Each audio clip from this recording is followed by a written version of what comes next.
If you have been wondering what the Tarot Oracle cards are, I'm going to explain briefly what they are, their bonuses, and how good they actually are, where they apply, and where can you get them.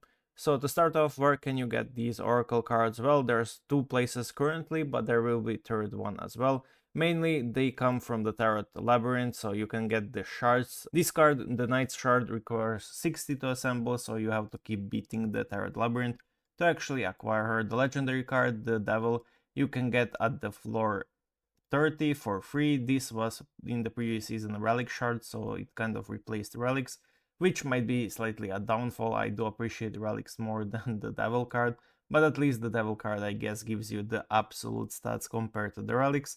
And the third source, or at least there was one card mainly from it, and it was from the eternal level, I believe, this right here.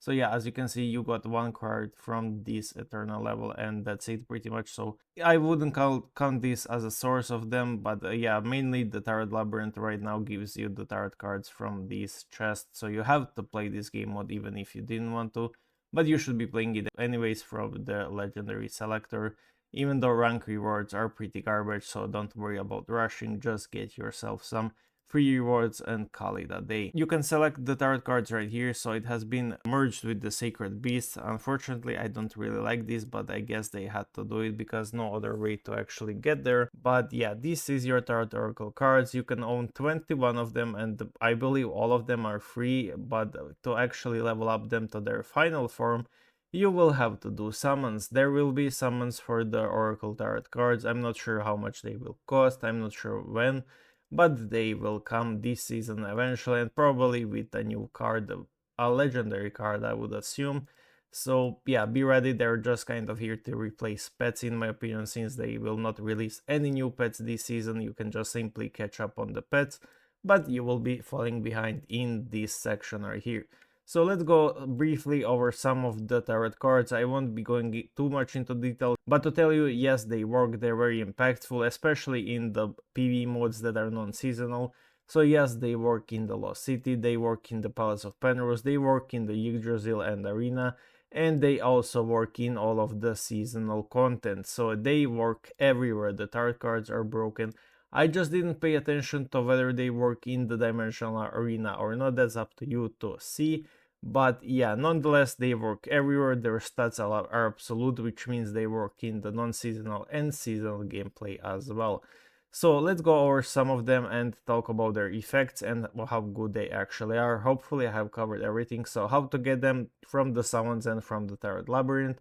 Where they work everywhere. Their stats are absolute. The only stats that actually work in all seasonal modes and non-seasonal, and they're probably going to play a major part in the PvP, especially the higher you get them because of these stats right here they provide. So let's go over the Quill of Usurpation. Increases the bearer's effect resistance by 5%. I have put this on my chronos just in case she can get banished, so this will actually just negate the chance of banish actually happening. It's only 5% at the initial, so it's very weak at the current rate, but it will get stronger as you level it up later.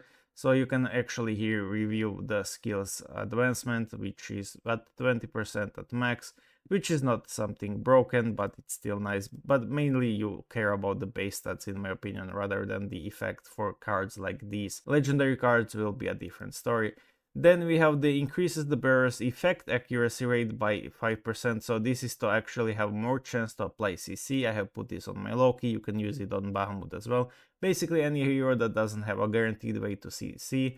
Loki has 90% chance, so adding this 5% chance I would assume makes a difference, but I didn't really pay much attention to it. But yeah, it's on my Loki. Then we have the Key of Enlightenment, increases the bearer's Q rate by 24%. This is for Mystifers, only Mystifers really care about this, since Q rate is converted into the attack. I didn't test if this actually works, but I put it on my EU, so she can heal up. You can use it on Catherine as well if you're using Catherine, probably because she benefits from the heals and she benefits from the conversion, so a double win, but I put it on my EU for the stats. Then we have the increase the bear's heal rate by 25%. Obviously I put it on Venus, not sure if it works. Again, I only put the cards, I didn't much test them.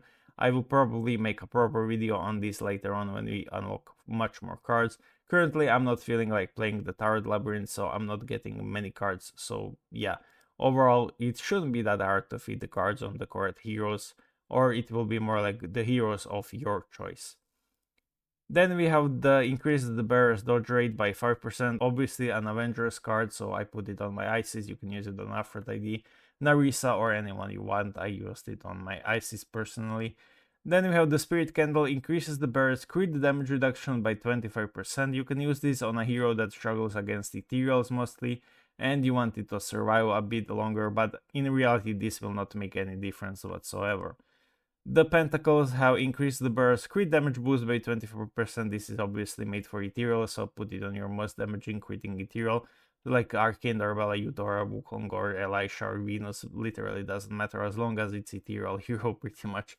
It can be non-Ethereal too, but the Ethereals just benefit the most from it because they are guaranteed to crit pretty much. Then we have the increases the bearer's attack by 200%. This is mostly for the pledge heroes, Atropos, Hela, Cleopatra, or I personally use on Lucifer currently, but I will not be using on Lucifer later on, but currently it's set on the Lucifer.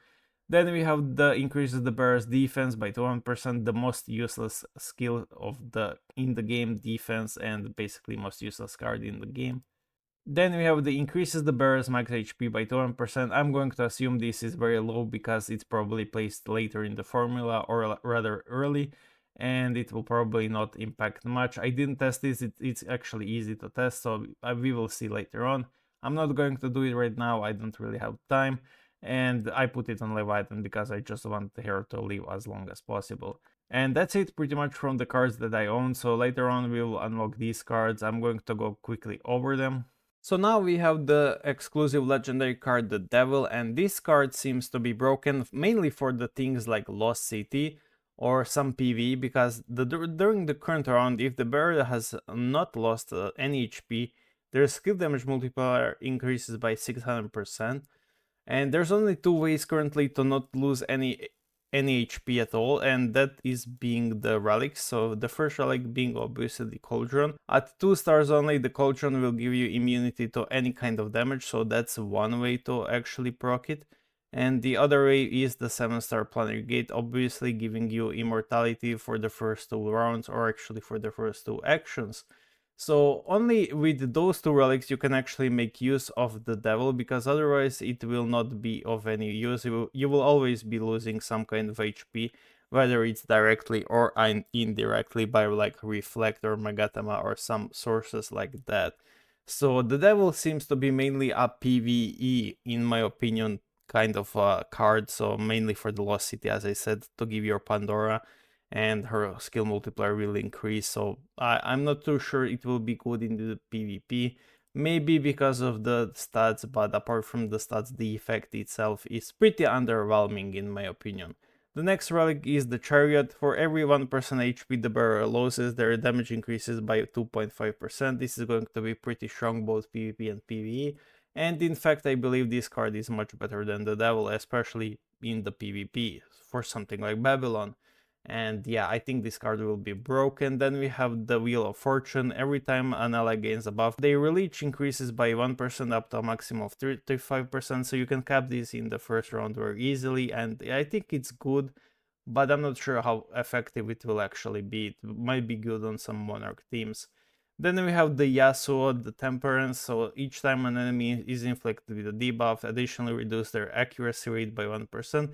This is good, I think this will be very strong, very niche, but the debuffs, basically Loki's favorite card is right here, or Bahamut as well.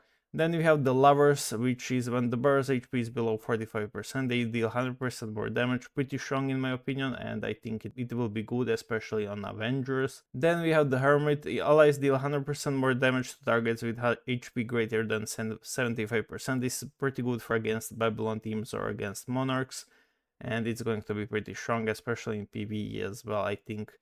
Then we have the Towers. At the start of the battle, increase allies' defense by 1000%, decreasing by 50% each time they receive an active hit. So I think this is going to be terrible because, again, it's a defense, so pretty mid card or even below mid. We have the Magician, which at the start of the battle increases the bearer's attack by 1000%, decreasing by 50 each time after each attack. Again, Lost City Pandora, insane. This is going to be broken and will help you clear tremendously. Might be good on Venus as well, might be good on Pledge Heroes. So definitely a card that will be fitting many heroes and probably will end up being like S or S plus tier. Then we have the High Priestess. After each attack, the bird has 5% chance to additionally unleash an ultimate that deals 500% damage. Babylon, Venus, any kind of hero that makes you cast infinite times is just goated with this, and the High Priestess is easily SS tier card or S plus tier, whatever ends up being the highest. Then we have the pages. After taking 7 cumulative active attacks, the bird stuns the attacker for 2 rounds. Babylon, Monarchs, something like that, even Avengers could work with this.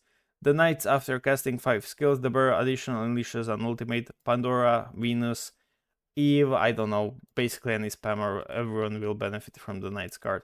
And that's pretty much it. So I think these cards are far better than the ones we went above, and many of them will find place in the PvP because they're nicely made, and especially in the PvE. So overall, I really do like the tarot system, and I do like the cards and the art. The issue, in my opinion, is the way you get them by summons, and if the summons tend to be expensive, there's like 180 heroes in the game.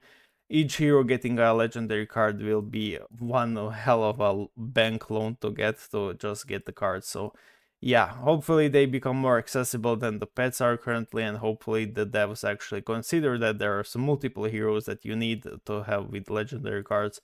Even though currently the epic cards are just better than the legendary one, I don't doubt they will make them power crap. So yeah, thank you for watching. Hopefully you understood how to get them, what they do, and got the general idea of who will be equipping what. See you guys in the next video.